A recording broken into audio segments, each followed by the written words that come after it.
Imagine this scene. A person sits in a cafe, observing the visitors, and suddenly notices someone who triggers an immediate reaction, perhaps irritation, perhaps fascination, or perhaps both contradictory emotions simultaneously. And here's the question that few ask themselves honestly. Why did exactly this person trigger such a strong reaction? Coincidence, or something deeper that our consciousness doesn't even suspect? Carl Gustav Jung, the Swiss psychiatrist and founder of analytical psychology, dedicated decades to studying this phenomenon. His discovery is stunning. Every person who enters our life, especially one who triggers strong emotions, is a mirror. Not an external mirror, but an internal one. A mirror of those parts of our psyche that we don't see, don't recognize, or actively hide even from ourselves. This isn't esotericism, and it isn't mysticism. This is a precise psychological mechanism that operates every second, shaping our social environment. And right now, as you read these words, this mechanism determines who you will meet tomorrow, who you will invite into your life, and from whom you will subconsciously flee. Before we dive deeper, it's worth giving a like and subscribing to the channel, because what you'll learn next can change your understanding of all your relationships. Absolutely all of them. The human psyche is strangely constructed. It doesn't tolerate emptiness and doesn't tolerate uncertainty. When something in the inner world remains unconscious, the psyche finds a way to make it visible, and the most common way is through other people. Jung called this projection. Imagine a film projector. It can't show a movie without a screen. Similarly, our unconscious cannot show us its content directly. It needs a screen, and that screen becomes the people around us. Onto them, we project those parts of ourselves that we cannot or do not want to see. A man who constantly complains about the greed of his business partners may himself have deeply hidden greed that he denies. A woman who is irritated by too emotional friends may be suppressing her own feelings so strongly that they have become unacceptable to her. A person who constantly meets insincere people may themselves be playing a role, not being authentic. Few people know that projection happens automatically. It's not a conscious choice. It's a defense mechanism of the psyche that operates on autopilot. When something inside us is unacceptable to our self-perception, the unconscious carries it outward and attaches it to other people. And here begins the real magic of the mirror law. Those people we attract into our life are not random. They carry exactly those qualities that our unconscious wants to work with, either to integrate them or to finally see them. A person working in a large corporation constantly conflicts with one colleague. That colleague seems too ambitious, too pushy, always striving to be in the center of attention. It irritates to the point of unbearability. But if you stop for a moment and ask honestly, isn't this the part of me that I suppressed?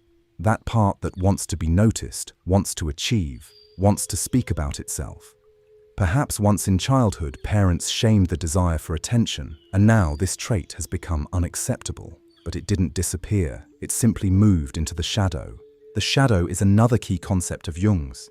It's not something evil or dark in itself. It's everything we don't recognize as part of ourselves. Everything that doesn't fit into our ideal image of ourselves. And the interesting thing, the shadow doesn't sit quietly in the corner. It actively influences our life, attracting people who reflect it.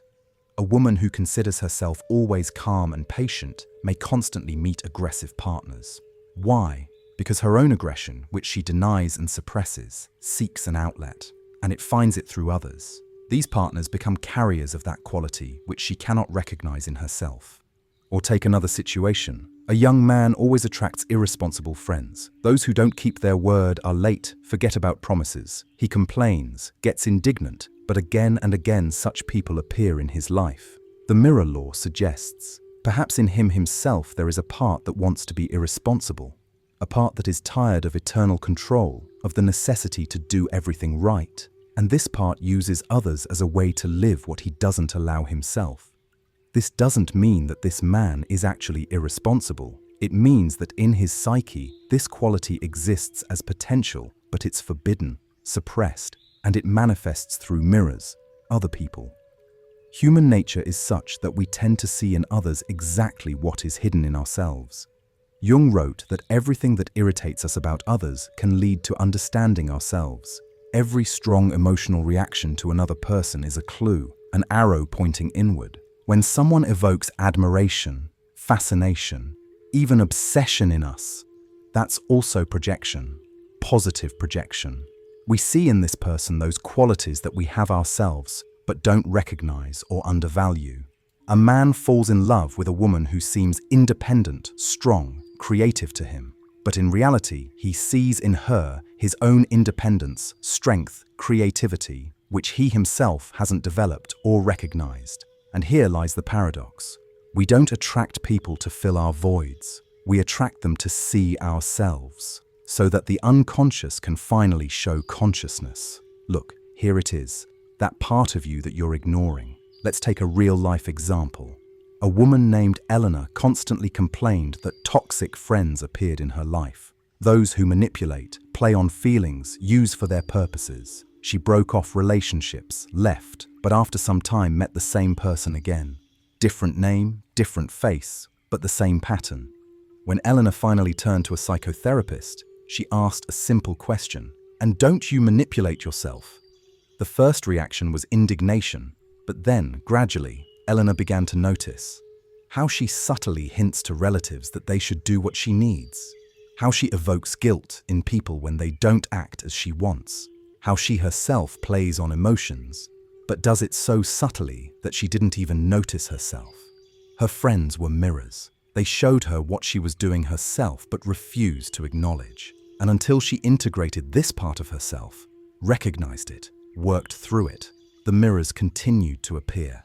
The human brain is constructed so that it seeks confirmation of its internal states in the external world. Psychologists call this confirmation bias. But Jung went deeper. He showed that we don't just seek confirmation, we actively create situations that reflect our inner world. A person who doesn't feel worthy of love will subconsciously attract partners who confirm this, not because she's a masochist, but because the psyche strives for wholeness. It wants to make the internal external, so it can finally be seen, realized, and worked through. This explains why people fall into repeating situations, why after divorce from an abusive partner, a year later they meet the same one again, why after being fired from a job where there was a toxic boss, at a new place, a similar person appears again. Few people know that this is not a curse and not a karmic lesson. This is a psychological mechanism that operates according to clear laws. The mirror law says, the external world is a screen onto which the internal is projected. Until the internal changes, the external will repeat. But there's also another side to this law, a positive one. When a person begins to realize their projections, magic happens. The external world begins to change, not because the world changed itself, but because the internal perception changed, and as a consequence, what and whom we attract changes. A man who worked with his shadow, with his hidden aggression, began to notice how there became fewer conflictual people in his life. A woman who accepted her vulnerability and stopped considering it weakness began to meet gentler, more empathetic partners, not because they suddenly appeared out of nowhere, but because now she could see them. Previously, her radar was tuned to other people. And here lies a deep truth about the nature of human relationships. We cannot control other people, but we can work with our inner world. And when it changes, the external world automatically reflects these changes. Jung also spoke of synchronicity, meaningful coincidences that have no causal connection but have deep psychological meaning. And meeting certain people is often synchronistic. They come into our life exactly when we are internally ready for a certain realization. A person can ignore some trait of theirs for years, and then, when the internal tension reaches a critical point, a mirror appears. A person who reflects this trait so vividly that ignoring becomes impossible. And this is not coincidence. This is synchronicity. The psyche found a way to show consciousness what needs to be seen. One of the most interesting aspects of the mirror law is the phenomenon of shadow qualities in a couple. Partners are often mutual mirrors of shadows. One expresses what the other suppresses, and this creates the dynamics of the relationship. Let's take a classic example, an emotional woman and a rational man. It seems they are opposites, but in reality, they are mirrors. She suppresses her rationality and projects it onto him. He suppresses emotionality and projects onto her. And both live only half of themselves, relying on the partner to live the other half for them. The problem is that this creates dependency and conflicts, because suddenly it turns out that the too emotional partner irritates, or the too cold partner doesn't give closeness. But in reality, they don't irritate in themselves. They irritate because they reflect the suppressed part of the other. When both partners begin to integrate their shadows, she develops rationality. He allows himself feelings. The relationship changes. It becomes authentic because each lives holistically, not through projections. Human nature is such that we always seek wholeness, and we seek it through others until we learn to find it in ourselves.